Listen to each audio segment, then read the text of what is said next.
How many upgrades did Tony Stark really make to a series of suits across his decade-long tenure as Iron Man? The story of Tony Stark is one of adaptability and redemption, as he learns the error of his ways and becomes committed to making himself and the world around him a better place. The start of his journey took place all the way back in the first Iron Man film in 2008, with his ability to learn from his mistakes, with this trait being present across each and every one of Iron Man's appearances. Oftentimes the upgrades he makes to his suit are subtle, and often not given a lot of attention at all, but when you take a closer look, we can actually see how specific failures and lessons learned led to specific new features in all of Iron Man's suits. So today, let's talk about Tony Stark's failures in combat, and how he has upgraded each and every one of his armors after to account for his lessons learned. Let's of course begin with the Mark II, since this was Tony's first sincere attempt to create a suit with the full resources of Stark Industries. The Mark I armor was cobbled together from the scraps of the Jericho missile, but the Mark II was the first professionally developed Iron Man armor. This is where Tony figured out how to get the flight system working, where he first inadvertently created the repulsor and created an operational Iron Man suit. On his first flight, Tony tries to see how high he can make the suit go, but once he enters the upper atmosphere, his suit begins to freeze over. After miraculously surviving this, Tony changes his tactics for the Mark III, and switches out the metal that he used in the suit from here on out in all future Iron Man armors. He begins to use the specialized gold titanium alloy, which is often used in satellites, with gold providing conductivity and weather resistance, while the titanium gives him rigidity and durability.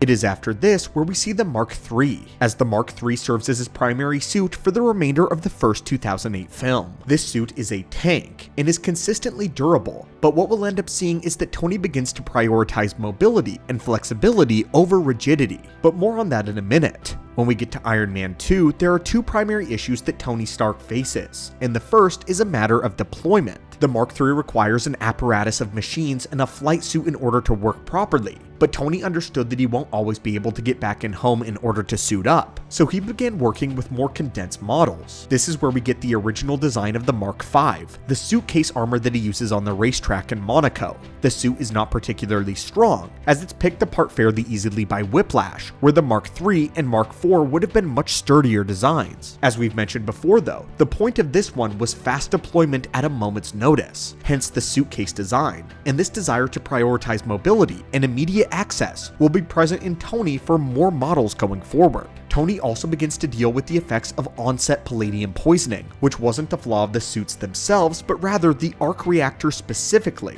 What's interesting about his second arc reactor though, is that he didn't actually create a new element, at least not entirely. Tony was able to fabricate one based on the research of Howard Stark, who believed he had uncovered the key to unlimited, sustainable, and clean energy that could power the world of the future. But this was actually based on his own findings in World War II. In reality, Howard Stark was trying to replicate the power of the Tesseract, implying that the Space Stone is a condensed nuclear reactor capable of producing limitless energy through fusion, and Howard figured out how to do this. He needed Tony, however, and the technology of the future to actually pull it off. So fun fact, Tony Stark's arc reactors after Iron Man 2 are actually artificial infinity stones based on the same science. This is when he constructed the Mark VI, which was powered by the new arc reactor and modified with the same weapons and technology of his previous armors, with one notable upgrade. In the Avengers, we see that Iron Man is able to absorb Thor's lightning, which in that film powers his suit to 400% capacity,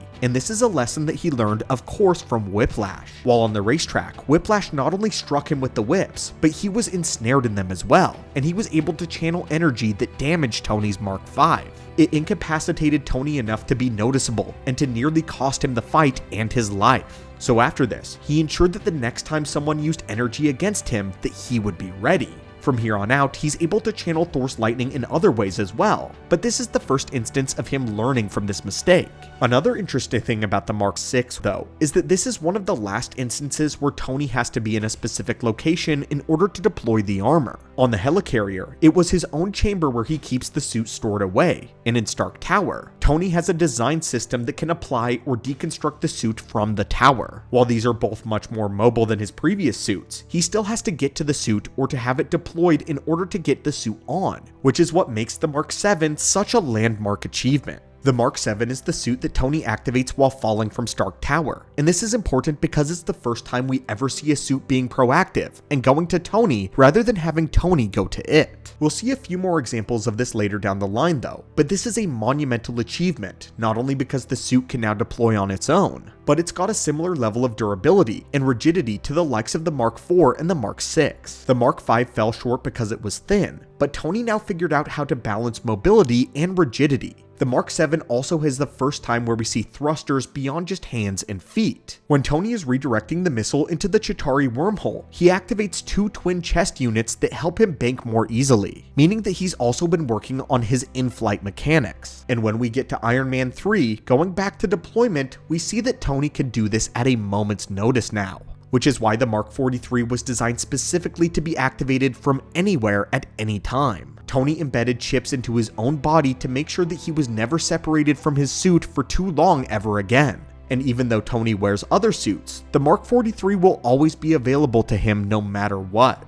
This is also where we see the most extensive collection of specialized armors that Tony has built, each with a specific purpose and an objective in mind. What's important about his Iron Legion though, isn't each suit in particular, but instead, it's their ability to act autonomously without any pilot required. This is the prelude to the Iron Legion, which was a series of drones and sentries used for crowd control and basic maintenance. They were not designed to be soldiers, nor were they designed to replace Iron Man, but they were built to aid Tony and the Avengers just like his suits did at the end of Iron Man 3. This is where he finally got Jarvis to be able to pilot the suits without him needing to be within them. And he did this specifically to protect his loved ones when he could not get to them quick enough. Tony is powerful, but he can't be everywhere and anywhere. So we wanted to make sure that even if he wasn't around, Pepper and those he cared for would always have someone watching over them. A sentry of sorts. This is also the reason why he made sure that the Mark 43 could also be fitted to Pepper Potts as well, because it was no longer just about him. No longer was Iron Man just one person. Age of Ultron is interesting, as Tony puts a lot of effort into minimizing collateral damage and saving the civilians from their battles, which is the main priority of the Legion. But Tony's own personal suits have continued growing more and more flexible. The Mark 45 is much more aerodynamic than his previous suits were, and this is where we see that Tony has the easiest time flying up until this point. We also see that it can deploy in parts from a distance, showing that he kept the best pieces of the Mark 43 and reformatted them for the Mark 45. He can deploy gauntlets or his chest piece at a moment's notice, and this is before we get into the Mark 44, the Hulkbuster, which is a highly specialized unit that he doesn't wear day to day. The reason for the Hulkbuster goes directly back to the first Avengers film, when Loki was successful and able to unleash the Hulk on the helicarrier. When he did that, there was nothing that anyone could do to stop him, and even Thor, being the best they had at the time, was still not enough to stop the Hulk from wreaking absolute havoc. Tony saw up close what the Hulk was capable of, and decided right then and there that the Hulk needed a contingency plan in place in order to stop him during an uncontrolled rampage, and Bruce Banner, of course, agreed.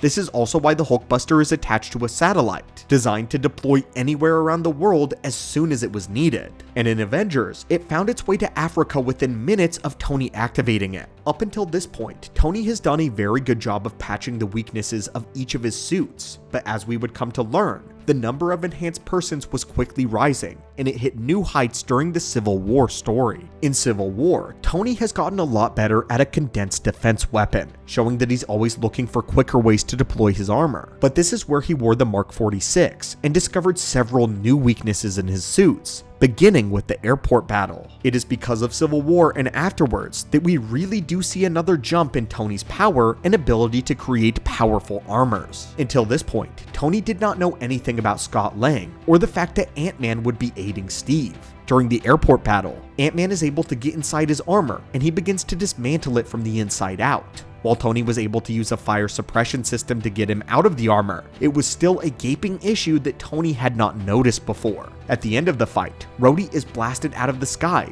and Tony attempted to catch up with him before he landed. But ultimately, even Tony Stark was not fast enough. Finally, when we get to Siberia, he is outclassed by Steve and Bucky together in close quarters in hand-to-hand combat. Some of the reasons why Cap and Bucky were able to make such a hard time for Tony was because he didn't have the advantage of range. He couldn't get distance and use any of his heavier weapons, and since he was trapped in a confined bunker, the fight came down to hand to hand. In the MCU, there is very few people that can stand up to Steve Rogers in terms of melee combat, and Tony got battered by Cap's superior skill in the close range. All of these problems came to a head in Infinity War, and Tony learned how to solve each and every one of these problems with one of his most advanced armors ever. When he debuted the Mark 50, all of these problems had a solution. He now had instant deployment with no pieces or delays, something that could be summoned instantly. The Nanotech design meant that nobody would be able to get inside the armor in order to pick it apart like Ant-Man did, since there was simply not a gap for anywhere for it to be exploited. When Ebony Maw was taking off, we see that Tony built a new set of advanced thrusters into the suit so that he could always go faster, because of course of Rhodey. And he even added flight stabilizers to make flying more smooth and effective, allowing him to use his hands in the air more easily. Finally, he made sure that if a fight ever came down to hand-to-hand melee again, that he would be prepared. The Mark 50 came pre-recorded with a variety of different blades, rams, shields, and gauntlets that could be used in close-range combat. He gave Thanos the fight of his life with the suit,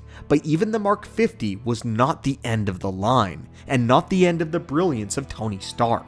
The primary weakness was the number of nanoparticles that was used to create the Mark 50. With the nanites, he could craft the suit into whatever shape or system he desired, with any weapon he could imagine at his disposal, but he still had a finite amount of nanoparticles, and they could run out, or worse, be destroyed. As he fought on Titan, Thanos began to chip away at the armor, slowly eroding the nanobots until there simply weren't enough for them to form a full suit. At the end of the fight, Tony was having to pull nanobots from his legs in order to keep crafting weapons, and it was only a matter of time before he ran out entirely. By this point though, it was too late, and he was critically wounded by Thanos and ended the fight. Even though Tony lost, he still learned a great deal from Thanos, and in one last hurrah, he created what many regard as the perfect Iron Man suit, the Mark 85 in Avengers Endgame. We see here Tony using hollow shields instead of physical shields like he did before. This saved countless nanites and allowed the nanoparticles to be used elsewhere in the suit, as well as continue to protect his physical body. In a fight against Thanos again, we see everything Tony had learned from the first battle come to fruition, as well as everything he has learned prior. He channels the power of Thor, uses the best of the nanotech suits, all at a moment's notice. He no longer has to wait to suit up or to wait for any of his pieces. We can also track this back to Spider-Man actually, where we see how Tony's failings informed the creation of the Stark Spider-Man suit that Tom Holland wore for his first few films. He made sure to outfit him with a perfect tracker after being lost in the desert for weeks on end, and to add a heater into the suit as well after Tony got stranded in Tennessee with the broken down armor. The final lesson that Tony learned though wasn't a product of the suits, but it's how he made the final stand against Thanos. In Infinity War, the team tried desperately to remove the gauntlet from Thanos' hand, only for that idea to come crashing down when Peter Quill lost his lid and attacked a hypnotized Thanos. So the next time that Tony grappled with the gauntlet, he didn't take the glove, but he targeted the stones. This entire video is meant to showcase how Tony Stark is one of the most intelligent and adaptable heroes in all of the MCU. It's difficult to admit fault and mistakes, but it can be even harder to learn from them and apply new changes in the future. This is exactly what makes Tony Stark the cornerstone and one of the greatest characters in the MCU. Tony is brilliant not because of what he knows, but because of the lessons that he can take away from any given situation or failure. His failures make him so much stronger, and this is why he will always be the one true, invincible Iron Man. But anyway friends, what did you think of this rundown and the lessons that Tony Stark used advancing his armor? As a big question though, what do you think Tony learned from his suits from Infinity War to Endgame, the 35 suits that he made between films? I've always been so curious about this. Anyway friends, would you like to see more Iron Man suits going forward? And out of all of them, what was your favorite Iron Man suit? As always my friends, Hulk smash that subscribe button for more Marvel lore and updates, and I hope you're having a phenomenal day.